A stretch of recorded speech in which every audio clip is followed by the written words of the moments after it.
The morning air was crisp, the kind that carries the subtle scent of dew and wildflowers. I rode my mare slowly along the familiar dirt path leading toward town. Her mane shimmered in the early light, and I found solace in the rhythmic clip-clop of her hooves. Out here it was just me, the open road, and a brief illusion of freedom that life on the farm rarely provided. As I reached the small local market, I dismounted and tied the reins to the wooden post near the entrance. The usual chatter of townsfolk filled the air, a comforting hum of familiarity. I adjusted my simple beige dress, brushing away a few stray strands of hair that had escaped my braid. That's when I saw him. He was crouched near the steps of the apothecary, helping an elderly woman who had dropped her basket. His hair was tousled, and a quiet kindness lit his face as he handed her the last of her belongings. There was a brief, genuine exchange, a laugh shared between them that made my breath catch. Took me a moment to recognize him. The last time I saw him he was still in college, lanky and uncertain. But now, he had grown into his frame, broad-shouldered, with a calm confidence that felt out of place in this sleepy little town. He looked up and our eyes met. The recognition was instant. "Is that you?" I asked, the smile forming before I could stop it. A slow grin spread across his face. "I was just about to ask you the same thing." His voice had deepened, a warm baritone that wrapped around his words like silk. He closed the distance between us, dusting off his hands on his jeans. "It's been a long time," I said, trying to sound casual, though something in my chest fluttered. "Too long," he replied. "You look different." I raised an eyebrow, feigning offense. "Is that your way of saying I've aged?" He laughed, a sound so unburdened and sincere that I couldn't help but join in. "No," he said after a pause, "I meant it in a good way. You seem more yourself." The words hung between us, simple yet layered. I felt suddenly aware of my own posture, the fabric of my dress brushing my skin, the faint scent of lavender lingering from the morning chores. The moment felt like an anomaly, too full, too strange to be ordinary. "What brings you back here?" I asked, steering the conversation toward safer ground. He shrugged. "Just needed a change of pace. My mom suggested I stay here for a while, help out around the place." There it was, the mention of family, a reminder of our shared connections. I nodded, glancing toward the apothecary window to avoid the weight of his gaze. "How's everything at home?" he asked. I hesitated. "Fine. Same as always." The truth stuck somewhere between my throat and my pride. He studied me for a moment, his expression softening. "It's good to see you," he said finally, and there was an honesty in his voice that left no room for doubt. "You too," I whispered. The moment was interrupted by the whinny of my mare, restless from being tied too long. I turned to her, grateful for the distraction. "I should get back," I said, more to myself than to him. He nodded but didn't move. "Take care," he called after me as I untied the reins. I mounted the horse and felt her shift beneath me, eager to return to the open fields. As I rode away, I chanced one last glance over my shoulder. He was still standing there, watching, his hands tucked into his pockets. For the rest of the ride home, I tried to silence the questions rising in my mind. Why did that simple encounter feel like something far more dangerous? And why, after all these years, did my heart respond like that? By the time I reached home, the familiar sights and sounds of the farm greeted me. The worn wooden fence, the clucking of hens in their coop, and the steady hum of the windmill. It was all exactly as I'd left it. Yet somehow, after that encounter, everything seemed dulled, as if a layer of dust had settled over my world. I dismounted and led my mare to the stable, brushing her down slowly, letting the simple, repetitive task ground me. But no matter how much I tried to distract myself, his voice still echoed in my mind. "You're more yourself." I shook my head and exhaled sharply as if I could force the memory away. "You're back just in time," my husband called from the porch. He smiled warmly, his face weathered from years of working under the sun but still handsome in its rugged way. "They're all here." "All?" I asked, stepping toward him. He nodded, wiping his hands on a towel. "Your sister's here with the kids. And him too." My breath caught for a split second, but I forced a smile. "That's nice." We walked toward the house together, his arm brushing mine with the ease of familiarity. He always smelled of hay, soap, and freshly tilled earth, comforting scents that had once made me feel safe. But today they felt almost suffocating. Inside, the air was thick with the aroma of roasted chicken and baked cornbread. Laughter spilled from the dining room as children ran past us, their giggles bouncing off the walls. My sister greeted me with a tight hug, her eyes twinkling with a mix of exhaustion and joy. And then there he was. He stood at the far end of the room, casually leaning against the wall with a drink in hand. His shirt sleeves were rolled up, revealing strong, tanned forearms. When he noticed me, a slow, knowing smile formed on his lips, a subtle acknowledgement of our earlier conversation. I took a steadying breath and forced my attention elsewhere, greeting everyone as though nothing had shifted inside me. My husband pulled out a chair for me and I sat, smoothing my dress over my knees. The dinner began like any other, full of chatter, stories, and harmless jokes. My husband told a long animated tale about fixing the old tractor, and everyone laughed in the right places. I smiled when appropriate, but my mind felt detached, like I was watching it all unfold from a distance. Then he spoke. "So how's the mare doing?" His voice cut through the noise like a bowstring pulled taut. I glanced at him, trying to decipher the layers beneath the question. "She's fine," I answered, careful to keep my tone neutral. He leaned forward slightly, resting his elbows on the table. "She always had a wild streak, didn't she?" There was something almost playful in his eyes, but I caught the double meaning lurking beneath his words. My cheeks flushed and I reached for my glass of water. My husband, oblivious to the undercurrent, chuckled. "She still does. That horse's spirit reminds me of her rider." He winked at me affectionately. The laughter around the table swelled again, but all I could hear was the sound of my heartbeat, steady and loud like the pounding of hooves. At some point the conversation shifted. My sister asked me to help bring out dessert, and I eagerly took the chance to escape even for a few minutes. We moved to the kitchen where the warmth of the oven enveloped us. "You're quiet tonight," she observed as she sliced the pie. I shrugged. "Just tired." He gave me a knowing look. "Is everything okay?" "Of course." I forced a smile. "Just a lot on my mind." When we returned to the table, he caught my eye again. This time there was no mistaking it. His gaze lingered, holding mine for a heartbeat too long. After dinner, everyone migrated to the backyard, where the kids played and the adults sipped coffee under the wide, starlit sky. I wandered toward the garden alone, needing the cool air to clear my head. The distant chirping of crickets filled the night, soothing yet unsettling in its own way. Footsteps approached behind me. I didn't have to turn to know who it was. "You always liked the quiet," he said, his voice low, meant only for me. I nodded, feeling the weight of his presence beside me. The scent of cedar and fresh pine clung to him, a contrast to the earthy familiarity of my husband. He hesitated, as if considering whether to speak his next words aloud. "You're not like them," he murmured. "Not really." The truth of his statement hung in the air between us. I felt a strange pull, a magnetism that I couldn't explain but couldn't deny. "It's just dinner," I said quietly, more to myself than to him. He smiled faintly. "If that's what you want it to be." Before I could respond, my husband called out, his voice cheerful. "Where'd you go?" I took a step back, the spell broken. "Coming," I called. As I walked back toward the porch, I felt his gaze follow me. I knew this was only the beginning. The threads of something unknown had begun to weave themselves into the fabric of my life, and there was no going back. The house felt heavier than usual after everyone left. The remnants of the evening lingered. The faint smell of pie, the clinking of half-empty coffee cups in the sink. My husband whistled softly as he cleared the plates, content in the simple end to a good day. I stood by the window, staring out at the quiet field beyond the house.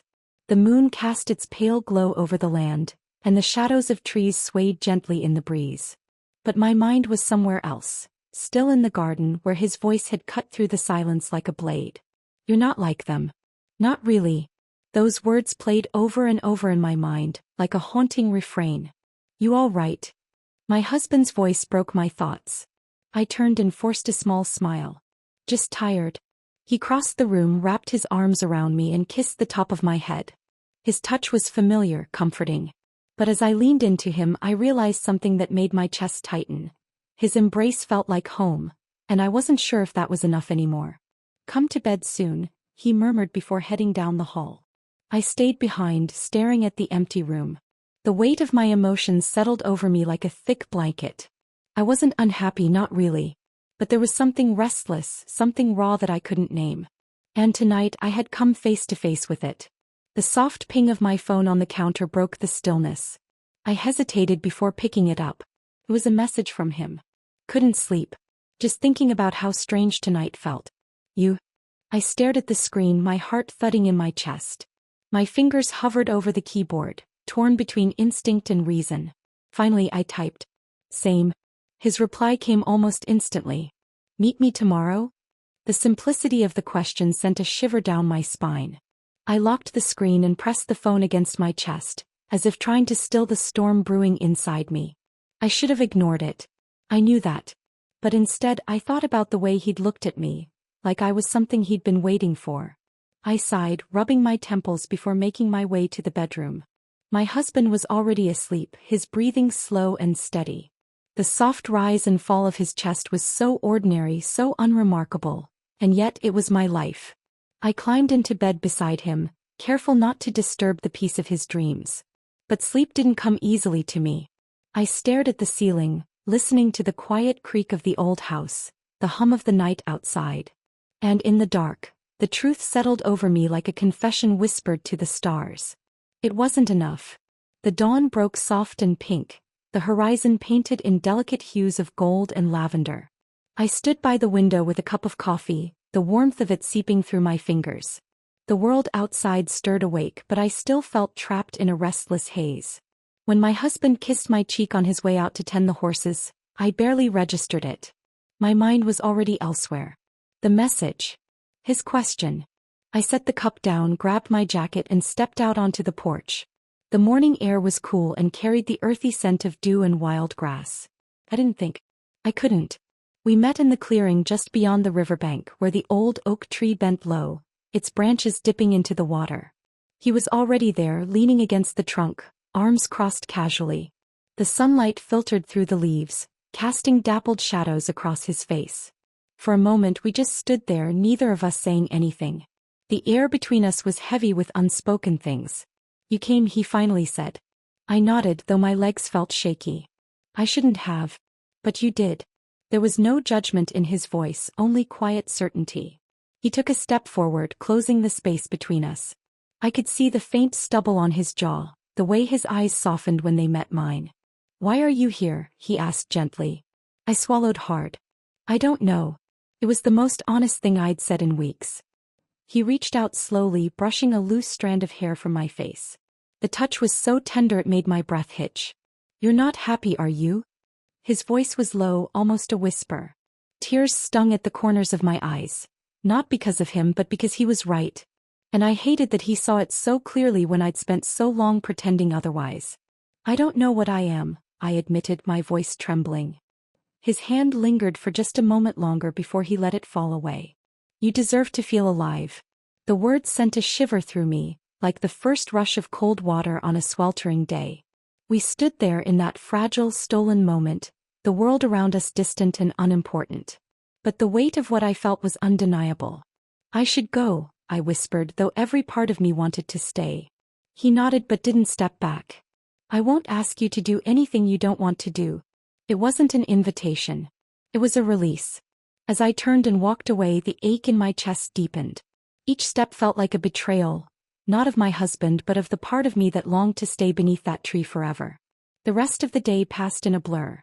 I spent hours cleaning the house, scrubbing every surface as if I could erase the thoughts racing through my mind.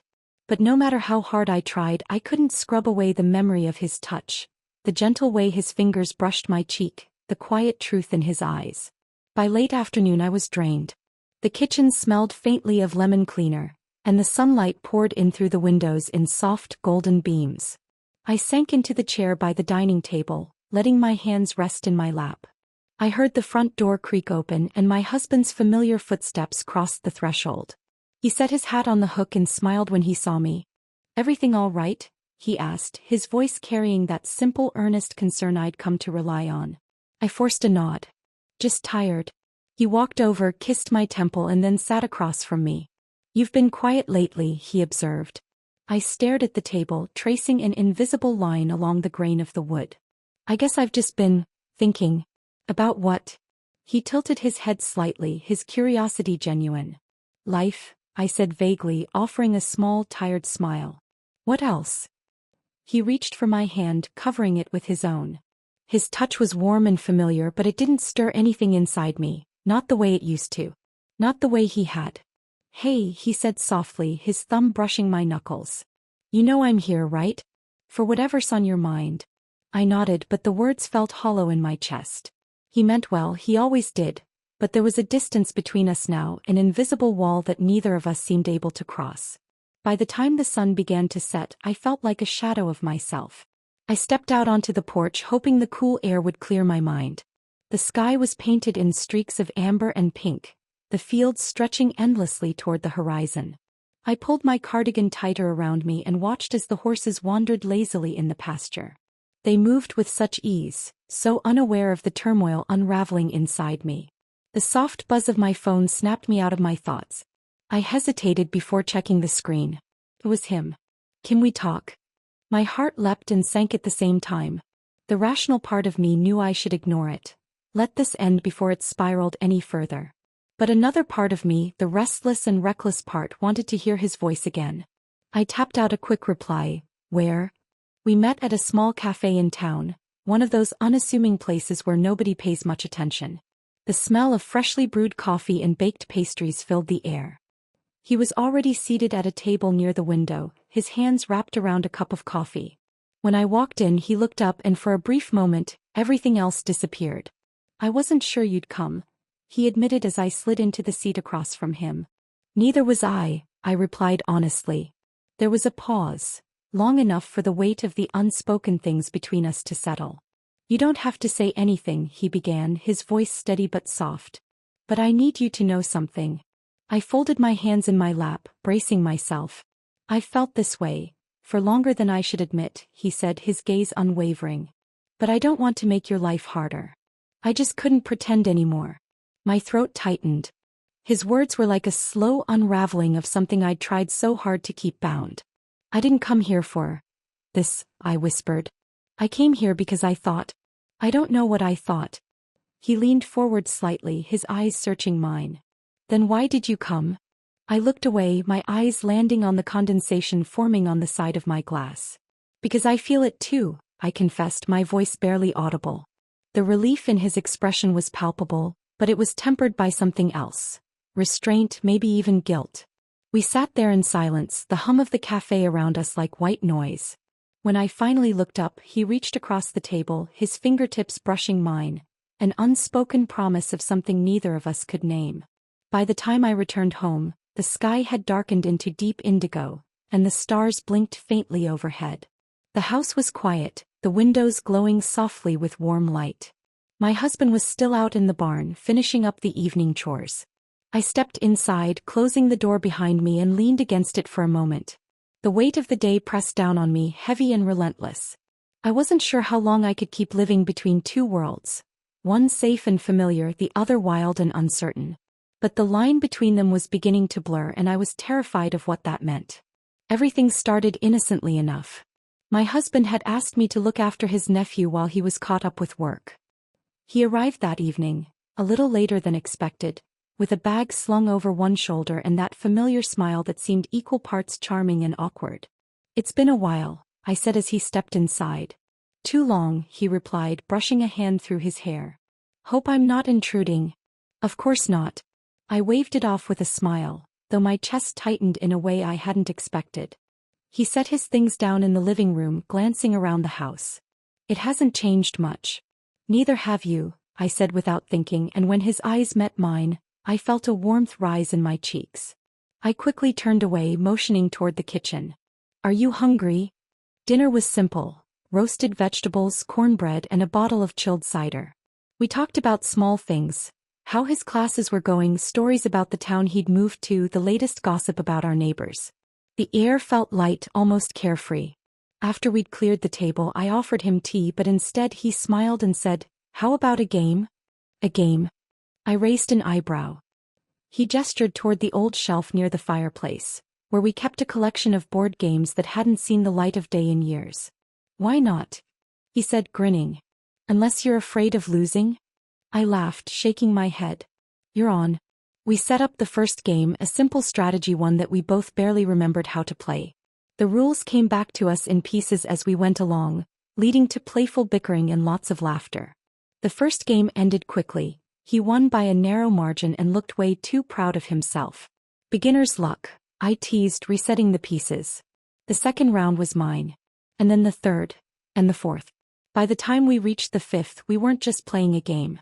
We were in a rhythm, caught in this unexpected, innocent kind of excitement that felt so rare.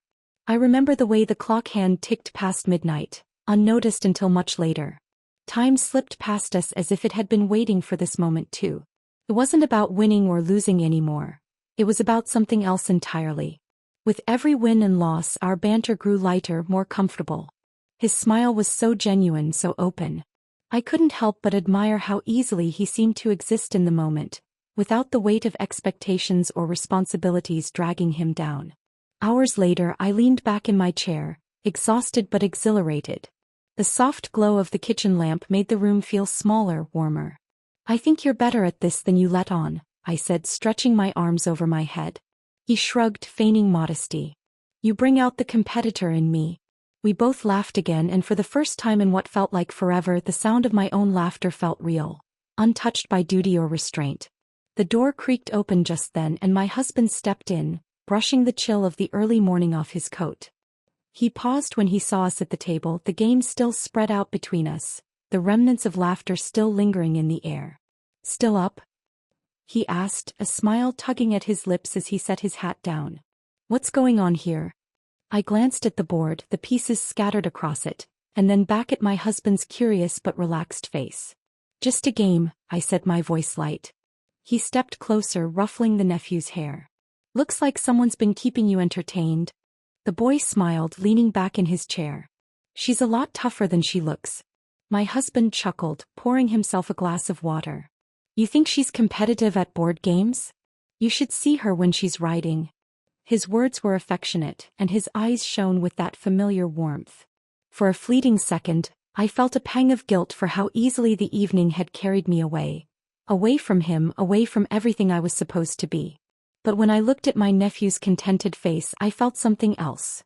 Gratitude. I knew this night would stay with me forever, not because of anything forbidden, but because it had been so rare, so unburdened by expectations or responsibilities. It wasn't about the games or the laughter. It was the feeling of being young again, of living for a few hours without the weight of who I was supposed to be. We packed up the game pieces and tidied the table as the first hints of morning light softened the sky. My husband yawned, stretched, and kissed my cheek before heading to bed. Don't stay up too long, he murmured sleepily. I watched him go, and then I stood alone in the kitchen, the memory of the night still humming in the air. I turned off the lights, the room settling into quiet again. As I made my way down the hall to the guest room to offer some blankets, I found myself pausing outside his door for just a second too long. I caught my breath and shook my head, brushing the thought away like dust. I wasn't sure why this night felt like a beginning, but deep down I knew everything had changed. The sun was already high when we finally set out for the lake. My husband was in his usual high spirits, humming along to the radio and drumming his fingers on the steering wheel. He looked so at ease, as if nothing in the world could touch this perfect weekend he'd planned. I sat beside him, watching the fields blur past the windows. I wanted to share his excitement, to let his simple joy pull me in. But in the back seat he sat quietly, looking out the window, the tension between us humming like a live wire. Every now and then I caught his reflection in the rearview mirror, those quick glances that spoke of unspoken things. My heart felt heavy and restless all at once. By the time we arrived, the lake shimmered under the afternoon sun, surrounded by pine trees that swayed lazily in the breeze. The cabin was just as I remembered it, small and worn but cozy, with its creaky porch and faded wooden chairs. We unpacked in near silence, filling the small kitchen with the sounds of clattering coolers and the soft thud of bags hitting the floor. My husband was too busy giving directions and checking supplies to notice the quiet glances exchanged across the room. The afternoon passed in slow, familiar rhythms. We fished off the dock, lounged by the water, and shared stories that felt lighter than the weight pressing down inside me. But the air was thick with something unnameable, something that clung to every breath. When the sun began to set, My husband announced that he was heading into the woods to gather firewood for the evening bonfire. I stayed behind, claiming that I was tired from the drive. The cabin fell silent. I stood on the porch, letting the breeze brush against my skin. My heart was already racing because I knew what would come next. And then I heard his footsteps behind me, slow, deliberate. "I thought you might want some company," he said quietly, stepping beside me. I didn't answer right away. I kept my eyes on the water, watching how the fading sunlight danced across the surface in golden ripples. "You shouldn't be here," I said finally, though my voice trembled. "And yet I am." His voice was steady, but there was a softness to it, a kind of quiet defiance. I turned to look at him, and in that moment the distance between us felt unbearable. I could see everything in his eyes: the hesitation, the want, the quiet resignation. "You have no idea how hard this is for me," I whispered. "I do," he replied, his gaze unwavering. "More than you know." He reached out slowly, almost hesitantly, and brushed a strand of hair from my face. His touch was barely there, but it sent a shiver through me. For a moment, the world felt suspended in that fragile, dangerous stillness. I could hear the rustling leaves, the distant sound of water lapping at the shore, but none of it felt real.